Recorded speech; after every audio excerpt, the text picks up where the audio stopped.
Perkenalkan, nama saya Kifra Falsinubu dari 5T7 dengan NIM 23024 179. Nah, di sini saya akan menjelaskan materi tentang AI.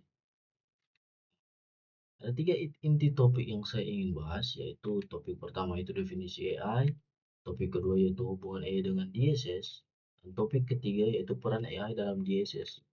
Nah, pertama-tama kita masuk ke topik pertama yaitu definisi AI. Artificial Intelligence atau AI dapat diartikan sebagai kemampuan mesin untuk meniru kecerdasan manusia. AI berfokus pada bagaimana mesin bisa belajar dari data, memahami pola, dan membantu mengambil keputusan. Layaknya manusia ya. Jadi AI bukan sekedar otomatisasi pekerjaan, tetapi juga memberikan analisis cerdas yang bisa mendukung pengambilan keputusan di berbagai bidang. Nah, kayak manusia yang dibilang itu untuk meniru kecerdasan manusia, yaitu kita sudah menerima data atau kata-kata gitu contohnya. Kita menerima, jadi ya itu menerima data dan tiga data itu dia membuat kayak pola contohnya kayak tiga pola tersebut ini ya, tiga pola. Nah, tiga pola tersebut ini dia menentukan mana tindakan atau jawaban yang benar yang ingin dia lakukan atau berikan. Contohnya kayak yang dia bilang ini memberikan analisis cerdas. Jadi dia analisis tiga data tersebut untuk mengambil keputusan mana yang benar. Contohnya simpelnya begitu ya, AI. Sekarang kita langsung saja masuk di topik kedua, hubungan AI dengan DSS. Nah, Decision Support System atau DSS pada dasarnya adalah sistem yang membantu manajer dalam mengambil keputusan. Namun, kalau hanya mengandalkan data dan model biasa, DSS cenderung statis. Cenderung statis itu contohnya kayak search engine ya, kayak di Google. Itu jika ya dia tampil kalau kita ingin cari atau menanya jawaban ya dia langsung saja berikan data tersebut, tidak kayak AI yang itu dia analisis data tersebut mana yang jawaban yang benar terus dia berikan keputusan yang benar untuk ingin kita tahu, simpelnya begitu. Nah, disinilah AI berperan. Dengan integrasi AI, DSS bisa menjadi lebih cerdas, namun mampu menganalisis pola, bahkan memprediksi kemungkinan hasil keputusan. Jadi itu ya bedanya search engine dan AI. Yang dimana kalau search engine ya langsung menampilkan data tanpa analisis, tanpa memprediksi mana jawaban yang paling benar atau topik yang ingin kita benar-benar cari ya.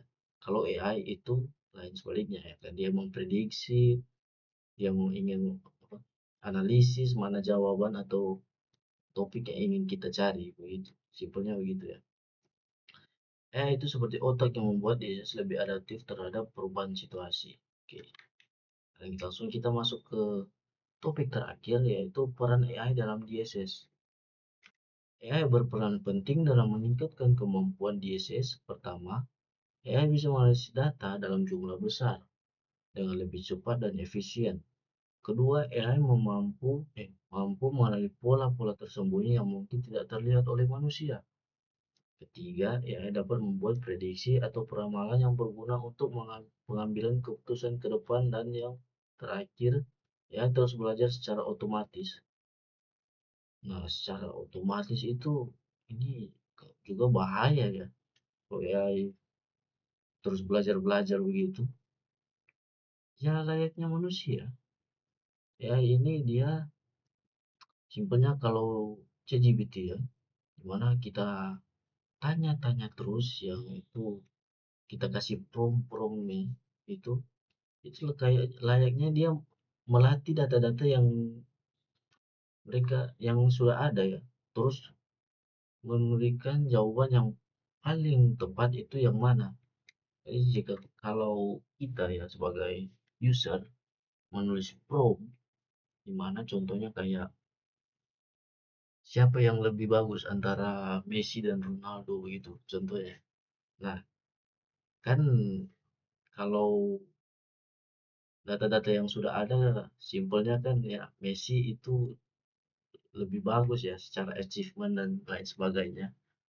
Nah, sedangkan Ronaldo itu ya lebih ke influence dan layak kayak dicontohi ya gara-gara hard workingnya. Tapi ketika kita tanya siapa lebih bagus di tanya ke GPT, siapa lebih good, siapa yang lebih bagus. Nah, palingan ChatGPT bilang yaitu Messi yang paling bagus. Gara-gara dari tahun per tahun dia sudah belajar data-data tersebut yang Messi ada. Itu achievement dia. Jadi dia belajar otomatis sampai dari 2000, contohnya 2015 gitu sampai 2025. Jadi dia sudah mengambil data-data dari 2015 itu dan dia menganalisis analisis mana yang lebih bagus dari Ronaldo dari atau Messi seperti itu. Dan ya otomatis ya dari secara achievement ya otomatis dari dua pola. Nah, dua pola data tersebut ini ChatGPT memprediksi kalau Messi lebih bagus dari Ronaldo. Sepertinya begitu. Contohnya begitu ya. Itu terus belajar secara otomatis ya. Sehingga sistem DSS akan semakin pintar seiring waktu. Oke, langsung saja kita masuk ke kesimpulan. Dari pembahasan ini kita bisa simpulkan bahwa artificial intelligence adalah teknologi kunci yang mendukung proses pengambilan keputusan. Simpelnya begitu ya. Jadi nih AI ini dia mengambil keputusan dari data-data yang sudah ada. Simpelnya begitu. Decision support system akan menjadi lebih cerdas bila diintegrasikan dengan AI, dengan AI. Dengan AI, DSS tidak hanya mampu menganalisis data, tetapi juga memprediksi tren dan beradaptasi dengan kondisi yang berubah. Jadi dia up to date. Integrasi antara AI dan DSS inilah yang membuat organisasi mampu menghadapi kompleksitas dan ketidakpastikan di era digital. Oke, jadi cukup dari saya. Mungkin mohon maaf jika ada salah kata-kata yang saya ucapkan atau kata-kata yang tersinggung. Saya minta maaf. Saya Cliff Ravalsiungu dari 5T7 dan terima kasih.